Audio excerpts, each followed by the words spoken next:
There are so many technologies that are altering human evolution, I find it hard to limit myself to just one.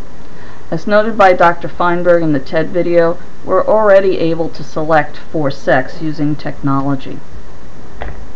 China is somewhat infamous for its sex imbalance in the current population, and that's due to multiple technologies. China's one child per family policy, which is an example of technology as control, ultrasound scans often determine fetal sex, and the use of surgical abortion, sterilization, and less permanent birth control technology have altogether led to a decided change in whose genes get reproduced.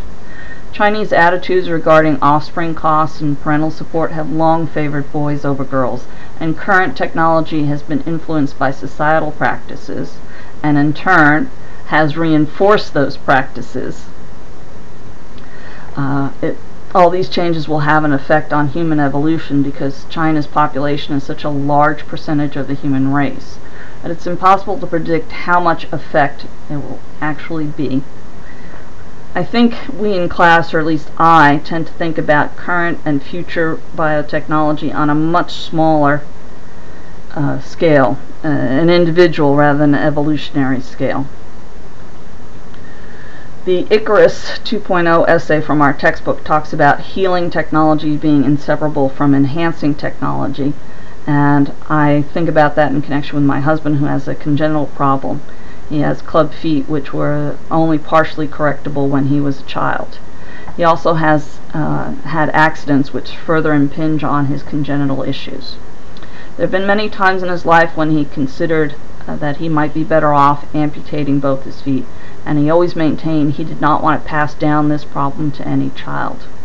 Modern medicine still doesn't know much about how to prevent club feet, but these days there have been tremendous advances in prosthetics and treatment for amputees. Oscar Pistorius, the track star, became a double amputee before he was 1 year old, and before 2013 he was most famous for his running prosthetics, the C-Blade. In fact, some track organizations felt these blades gave Pistorius an unfair advantage over able-bodied runners and did not want him to compete with able-bodied runners. He did manage to compete in several world track events, including the 2012 Olympics. One largely visible group that's perhaps changing our society's acceptance of evolutionary implants and prosthetics, veterans.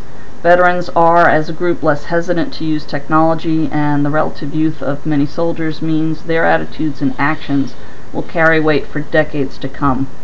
Today's medical technology means that many soldiers are living through war injuries that previously were death sentences. In increasing numbers, veterans are entering public service and the public eye. All veterans will continue to have needs that will drive many technological improvements for themselves and civilians, electronic health records, accessible architecture, etc., etc. Another group that's driving healing technology and neo-evolutionary technology, young children. The change in visibility and acceptance of disabled people has been driven largely by mandates that are related to the Americans with Disability Act. Parents no longer automatically hide away disabled children and have been generally vocal about finding technology that allows children to participate more fully in daily activities. 3D prosthetic for children becoming a full-time field, very interesting to watch. There are, of course, trade-offs in any technology, and neo-evolutionary technology is no different. China, there are so many changes that have happened in Chinese society, and they've been so dramatic. It's hard to ascribe results to a particular technology change. Media reports indicate that less Chinese men are getting married, and less men are even dating, according to some media accounts. Bedroom counts and housing types are changing in China. There's now a need to have more financial assets for old age, since children are not able to offer in-home care 24/7. The phrase little emperors gets applied to a lot of the only children that the policies and the technology have created. There's still a lot of health problems that are related to more Chinese pollution technology and the underdevelopment of that. So again, very hard to tell what changes can be ascribed to what technologies. There are trade-offs of healing technology. There's a pretty obvious ethical problem related to the military. Yes, we're developing incredible medical technology, but at the cost of human lives. We deliberately put people in harm's way, and we spend billions in more efficient ways to kill people. There's always money for weapons, but supporting veterans nearly always an afterthought. It's not a new problem. We struggled to pay veteran pensions after the War for Independence, and the phrase red tape comes directly from the Veterans Administration after the Civil War. Noah Galloway and Tammy Duckworth are two success stories, but outside of prosthetics, we're still way behind on evolutionary technology for brain injuries, for PTSD, depression, and these things are killing a lot of veterans and affect civilians as well. Insurance companies consider prosthetics to be durable equipment, and it's based on adult usage, not kid usage. Kids outgrow prosthetics fairly quickly for size and also for functional reasons.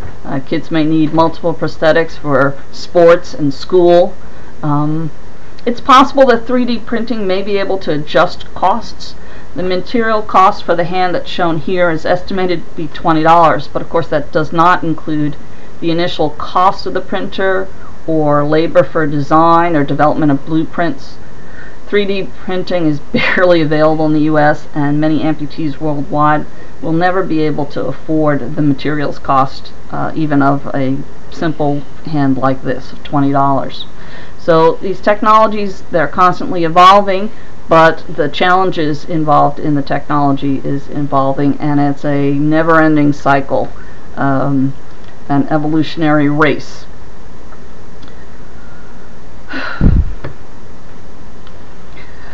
Just want to include some of the references, both the textbook and some outside references for my talk, and I hope you've enjoyed this presentation. Thank you.